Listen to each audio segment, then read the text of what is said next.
special edition of Truth to Power. I'm your host, Darwin Griffin, and we have a plum-pleasing pleasure to have the Honorable Mayor of the phenomenal city of Chicago, Illinois, and that is the Honorable Mayor Brandon Johnson. Mayor Johnson, it is a pleasure to have you here in the awesome city here of Highland Park, Michigan, in the great state of Michigan. And we are plumb pleased and pleasure to have you join us here today. Of course, thank you, Brother Darwin, and we appreciate your work to be in this historic radio station at a very critical time in our nation's history. Your cousin from Chicago, I'm honored to be back in Detroit. Well, we are always extending an invitation to you from Watkins Broadcasting to go and always, anytime you're here in the city of Highland Park, you have an open invitation. Thank come you. back again. But you are here for a number of reasons, but the main reason that you're here is to make sure that democracy is going to be upheld on November the 5th. Talk about what you're here. Yeah, you're absolutely right. Look, our democracy, even as we work to build a more perfect union, still has a ways to go, particularly as it relates to Black folks and Black men especially.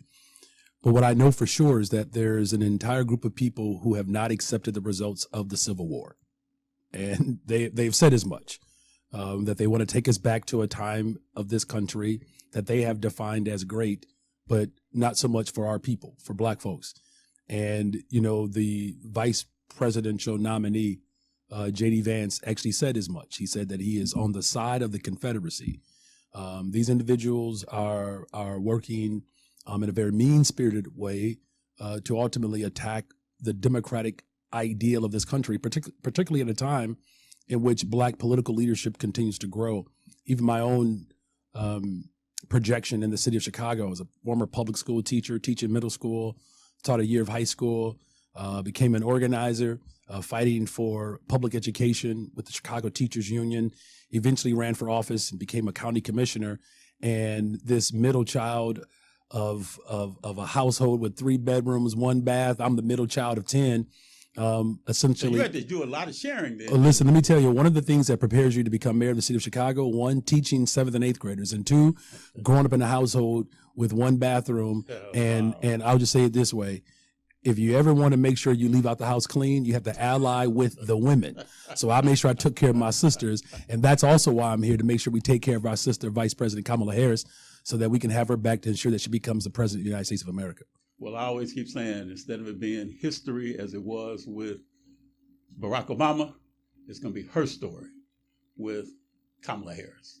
So let's look at, there's a lot of people that are concerned about this election. They know that democracy is at stake. They know that there's been a lot of misinformation and disinformation that's been disseminated out by the other side. What is some of the disinformation and misinformation that you would like to dispel to the population that might be on the fence of which way they want to support and who they want to support on November 5th? It's a great question. First of all, let me just dispel this one myth. Black men, we do vote. This notion that somehow Black men don't show up for our communities is furthest from the truth, right? I was raised, in a household, my father, my grandfather, these were men who loved their wives, my mother, my grandmother, my aunts, who did 3 things. And this is a lesson that I've taken into my adulthood and how I lead the city of Chicago. Black men have always been raised to do 3 things, because this is what we saw our fathers do. We provide, we prepare, and we protect. And that's really what this moment requires here. And so some of the misinformation is just this misinformation around the engagement of Black men.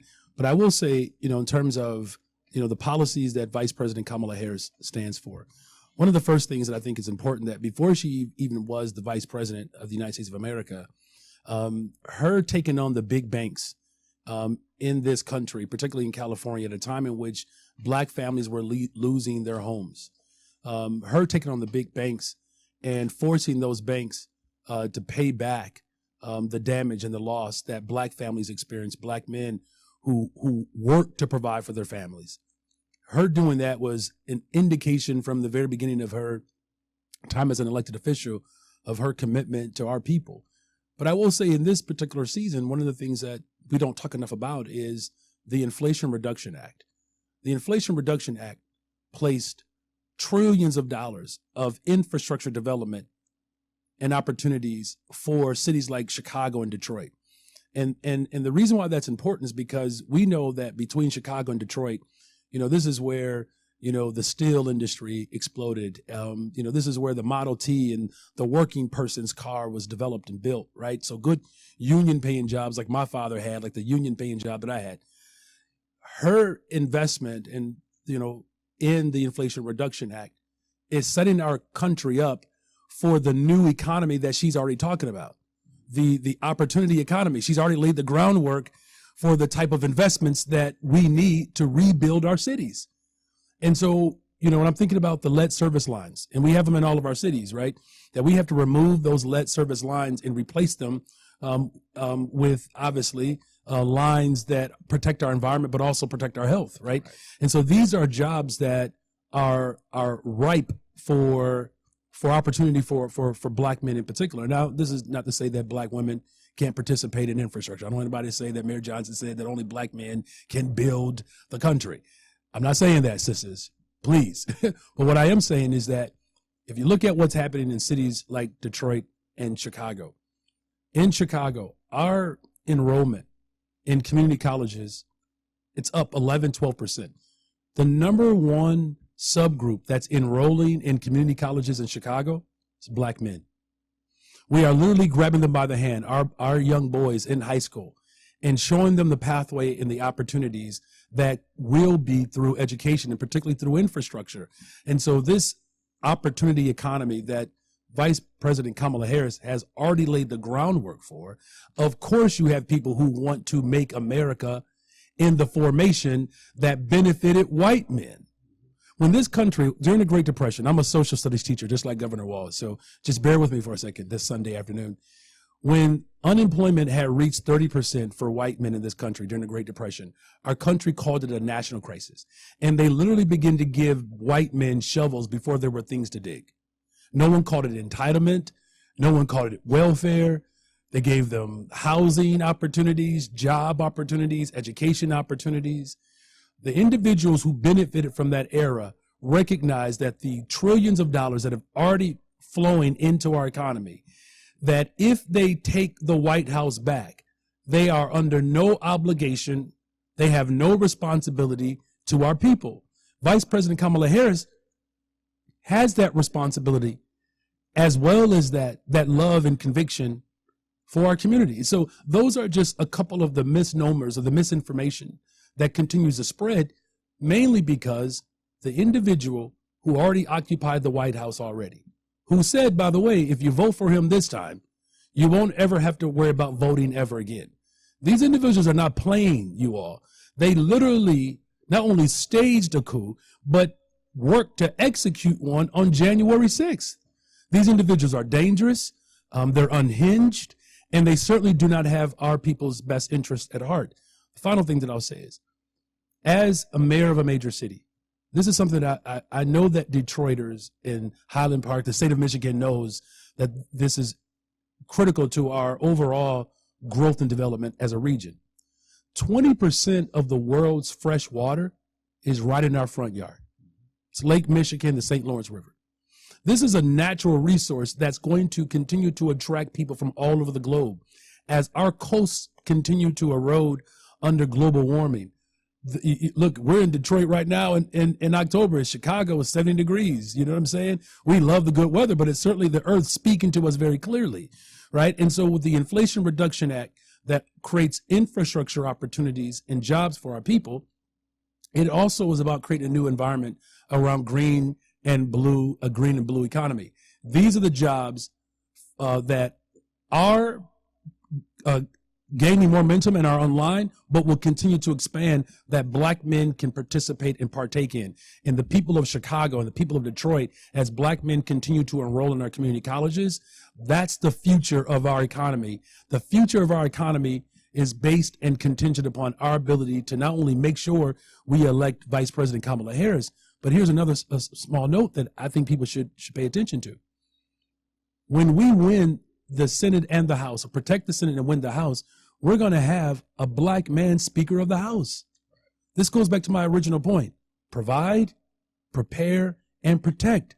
Black men, a black man will be third in succession, will have the back of our sister, Vice President Kamala Harris, who will be the President of the United States of America.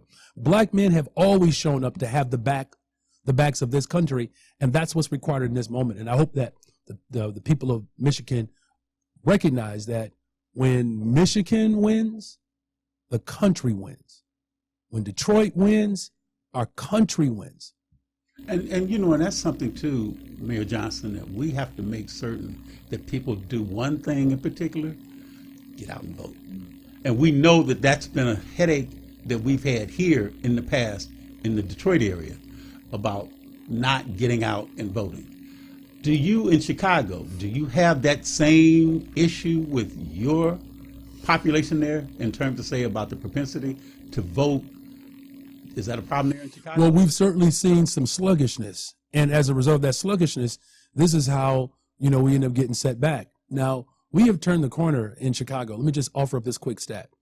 When I won last year, I guess it's been almost 2 years now. When I won, essentially 2 years ago, I won by 26,532 votes. Why is that number important? Because when I ran and secured my spot in the primary and eventually got to the runoff, there were 27,000 new voters who voted in April of 2023 that did not vote in February of 2023. But here's the key. All of them under the age of 34. Essentially, young voters under the age of 34. That was the margin. They turned out 27,000 new of them. I pretty much got all of them. Those last 420 that voted against me, I don't know what their problem was, but we won't even worry about that at this point. And so we're turning the corner. You're seeing that excitement here in Detroit, throughout the state of Michigan. That's why there are many people from Illinois who are coming to Michigan just to offer up additional support. Detroit showing up in the Detroit surrounding communities, showing up for Vice President Kamala Harris. We're going to elect Vice President Kamala Harris. It's simple as that. Detroit wins, the country wins. This is why I actually took offense to the former president putting Detroit in his mouth. You know what I'm saying? Like, he did it twice. He did it twice. And look, we tease about it, but Detroit, in this area, these are my cousins. When my grandmother came up from the South, she stopped in Chicago. All of her brothers, my uncles, came up through Pontiac, Flint, Saginaw, Detroit. In fact, man, this is how humble we are growing up. Saginaw, Michigan, that's where we went for vacation. Just saying, we spent summers in Michigan and in Saginaw and Detroit. This is where our families are, right? And so the issues that we have, whether it's, creating economic opportunities for our people, the fact that she is committed, first of all, she's going to be here, 3-4 times over the next week. That's telling you everything you need to know about where her heart is. But, the fact that she is committed to building 1 million new entrepreneurs, it's the same vision that I have in Chicago. We have a $1.25 billion investment for housing and economic development to grow 525 new businesses or grow those small businesses. Because we know that our people hire our people. Right. And now we know that the First Lady, Michelle Obama, is going to be here. Southsider. Chicago. There we go. Southsider. And I'm a Westsider. That's how committed we are. Westsiders and Southsiders coming to Detroit. Well, see, that's the case here in Detroit. We got East Side and West Side. Yes. But the thing is just I know that here when she comes, what message does she bring? We saw her in the convention. And we saw the messaging that she brought. We saw the messaging that President Obama brought. What is the messaging that you see that both President Obama on Tuesday and the First Lady, Michelle, will bring to the citizens of Detroit? Yeah, well, first of all, God bless, the former President Barack Obama and the First Lady, Michelle Obama, two incredible human beings. And I'm grateful that I get a chance to come in right before they get in, and you're setting the stage for them. Well, it's a matter of speaking, yes. So they send the brother from the West Side, the mayor of Chicago, to come and set the stage, or lay some of the groundwork and the foundation. What I know, what the former First Lady what she believes. She comes from a working class family like mine. She's going to say, look, we outwork them, we're going to win. She's going to say, look, we know what's at stake. I think everybody knows, I'm confident that everyone knows that what's at stake is our education system. I'm a public school teacher, right? And Vice President Kamala Harris, you're talking about millions of dollars into our education system to hire more teachers so that we can have smaller class sizes. And someone who has taught, just like Governor Walz, I can tell you small class sizes make a difference. But she's also investing millions of dollars to hire more behavioral health counselors, because we need better mental health support services for our young people. So we know that, the opportunity to grow small businesses, particularly for Black-owned businesses, that's what's on the ballot. She's going to say, we know what's at stake. Now, let's work to make sure that we secure our power, grow our power, and make sure that our people benefit from it. I think President Obama is going to look, if there's anyone who knows and understands, the dog whistle that comes from the extreme right in this country, he knows it. He's going to call out the hypocrisy and the fallacy of the right wing and this message that the former President Donald Trump has carried, that not only is a flat out lie, he has no intentions in investing in the things that are important to us. What are the things that descendants of slaves have always fought for? It's the same demands that our people had once Emancipation Proclamation was brought into fruition: education, healthcare, transportation, jobs, and housing. I added a friendly amendment, environmental justice, because I believe it's a part of the growing economy that I know Vice President Kamala Harris wants to sustain and grow when she becomes the President of the United States of America.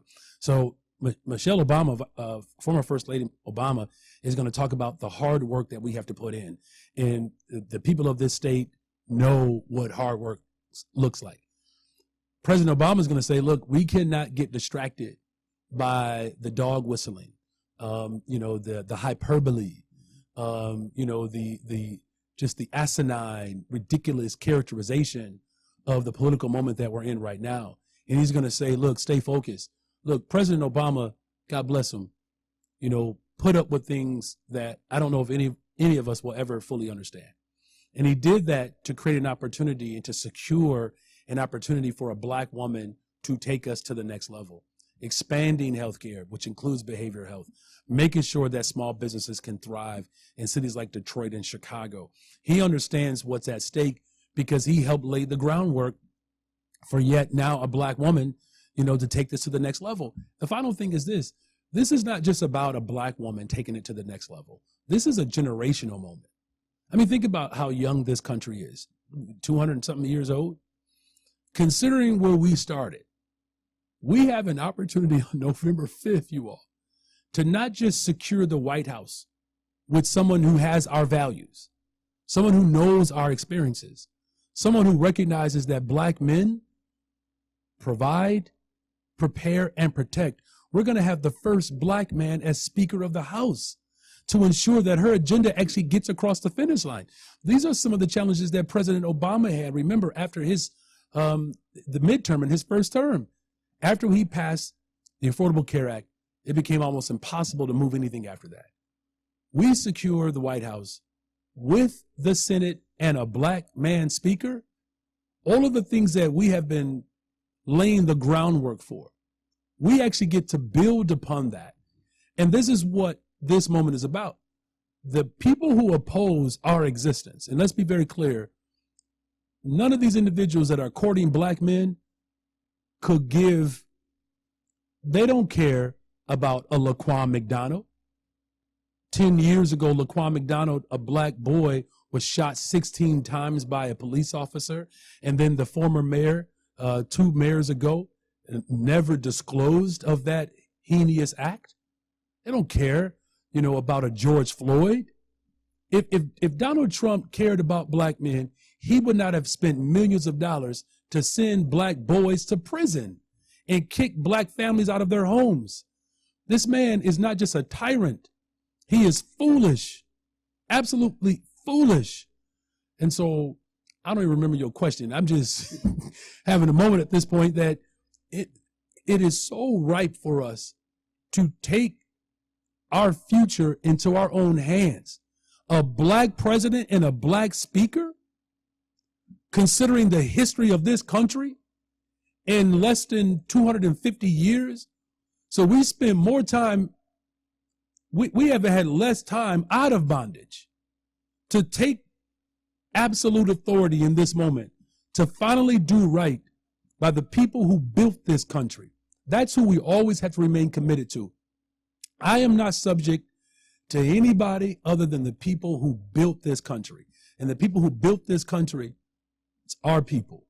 And it's our people that get to determine the direction of this country by electing Vice President Kamala Harris. Well, being an educator and how you say you taught social studies, it's a lot of atrocities right now that we know that could impact black, white, brown people in education, especially if Project 2025 becomes implemented, because of the eroding, because it would erode the education system, erode the policing, erode Social Security, erode Medicaid, so many different things. What is it that you see in Project 2025 that could really harm people if they were to support a man that wants to become a dictator from day one? Everything. But let's start with education. Here's what the former president has already said. And this is the difference between Vice President Kamala Harris for our people in this country than the former president, Donald Trump. He said that if a state like Michigan or a state like Illinois, a state like Wisconsin, when we teach the accurate history of our experience in this country, and he said it on the news, he literally said it out loud.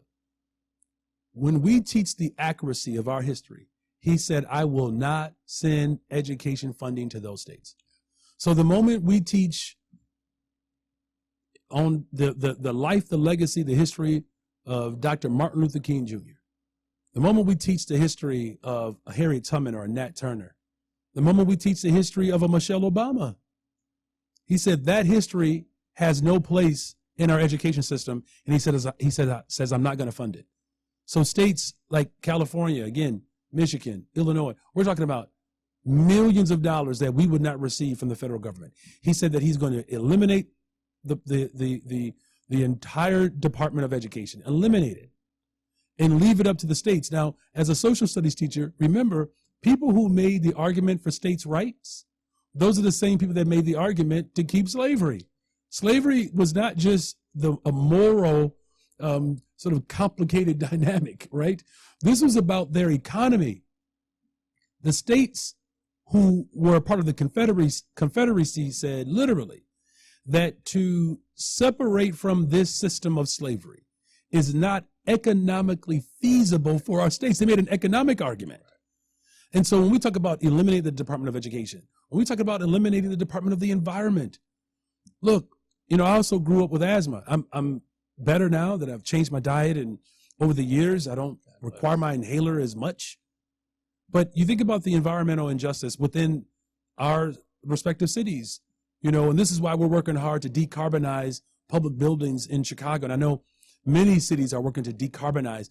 And as a result of that, this creates a healthier environment, but it also creates jobs. Mm-hmm. Him going against the Department of the Environment because he wants to seize control of the billions of dollars, I said trillion, the billions of dollars through the Inflation Reduction Act, right? To create more green space, to create more economic opportunities, for our people. So between the environment, between education, and then lastly, Department of Justice, look, of all the things that we should be concerned about, affordable housing, yes. Mental health, yes. When you have someone like Donald Trump, who his own cabinet members have decided not to back him because they are terrified of what it means for the country. So imagine this. If his own department heads aren't supporting him, this is not about the damage to black people, because in many cases they could care less. This means this man is so out of control that him harming black people will have a ripple effect on other people. Make no mistake about it. They're not just backing away from him because how harmful he would be to our people. They are looking out for themselves as well. And so the Department of Justice not having real direct oversight and accountability, the type of pain and destruction that could be administered by his administration, which we've already seen in the past, this targeting of black men, incarcerating us, not creating opportunities for our people, he will not only perpetuate the system that has harmed black men, he would transform that system to make it nearly impossible for black men to exist in an economy which forces us into poverty, which ultimately forces us in positions where the Department of Justice becomes the only thing that our people get. I am so tired, brother, of the only thing that they offer our people are badges and guns. I'm talking about jobs, I'm talking about healthcare, transportation, an opportunity for a black man to be able to raise his family. My father, man of his generation, God bless you, God bless him. 82 years old, he's retired. I don't know if my father ever took a sick day, ever. God bless him. He was just that dude. You go to work every single day. When I became mayor, the people of Chicago said, we need some paid time days off. Guess what I did? I gave them 10. The most paid time off ordinance in the country right now. And then we abolished the sub-minimum wage of tip workers, where mostly black women work as tip workers. We said, you get raises on top of your tips. Now, Vice President Kamala Harris, guess what? She's moving that agenda nationwide so that tip workers for black women who primarily work in those positions, young people, will receive a minimum wage on top of their tips. So Project 25 disrupts our economy in a way where there's no pathway for our people to win. The pathway for our people to win, quite frankly, y'all, no pressure, but it's right here in the state of Michigan.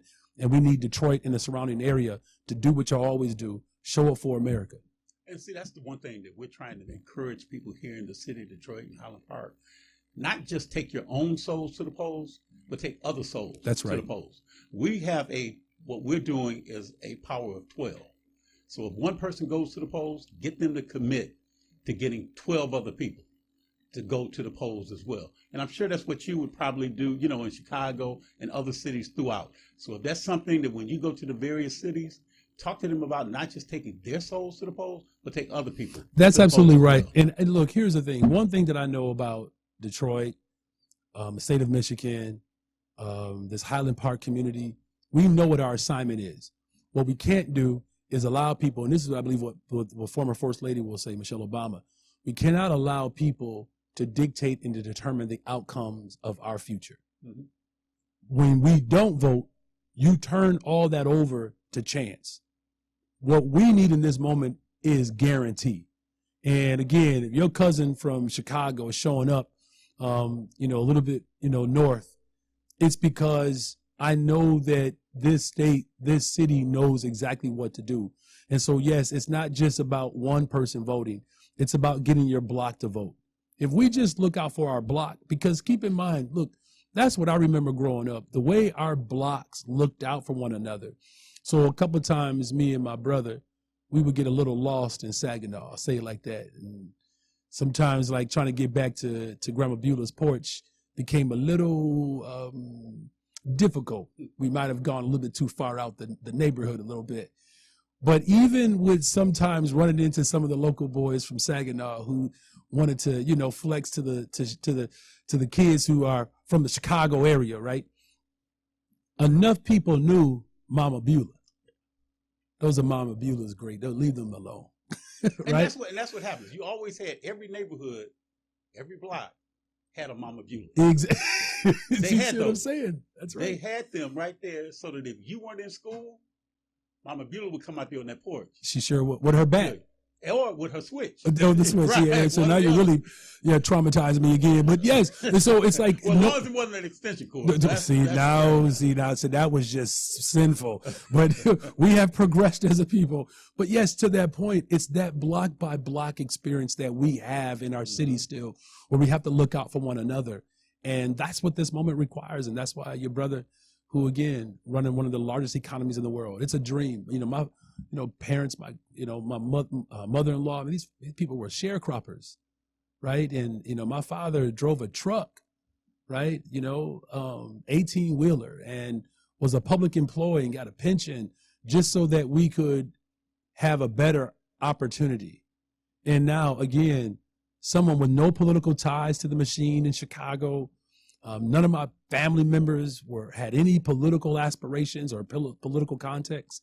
or contacts, that person becomes mayor of Chicago, where we hosted the Democratic National Convention. Absolutely. Where we hosted the Democratic National Convention and made history by nominating a black woman to run the free world.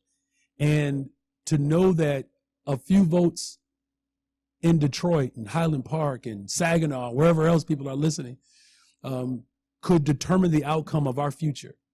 And putting a black man in as Speaker of the House to move this agenda for 1 million more entrepreneurs, more homeowners, providing rental assistance so that families who make less than $100,000 a year, they can have support. I'm talking about real opportunities through the Inflation Reduction Act where our people can work.